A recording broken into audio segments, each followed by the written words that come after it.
a horrific bombing campaign.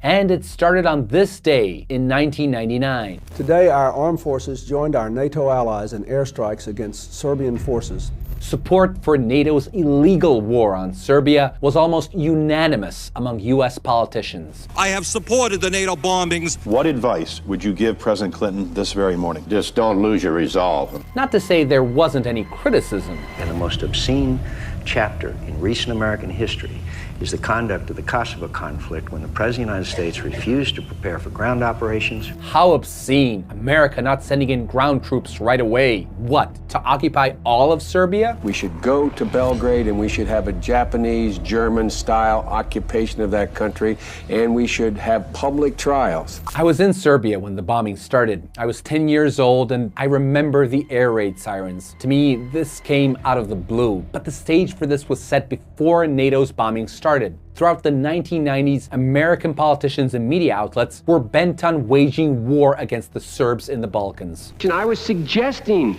we bomb Belgrade. When NATO first bombed the Serbs in Bosnia and Herzegovina in 1995, Time magazine said the massive bombing attack opened the door to peace. But in 1999, the excuse was Kosovo, Serbia's southern province in which the so-called KLA, or Kosovo Liberation Army, conducted terrorist attacks on Serb civilians and security forces with the aim of Kosovo seceding from Serbia. Under the pretext that Serbia was using excessive force in their counterinsurgency operations, the US sided with the Albanian KLA rebels. Our goals at the beginning were to rid Kosovo of Serbs. And rid they did. Following the bombing campaign, over 160,000 Serbs, or 75% of them, fled Kosovo. But that still wasn't enough. So in 2008, much of the West recognized Kosovo as an independent country, in violation of UN Security Council Resolution 1244 and Serbia's territorial integrity and sovereignty. America's pledge to militarily intervene in the Balkans went beyond Serbia's borders. I will continue with every fiber in my being to keep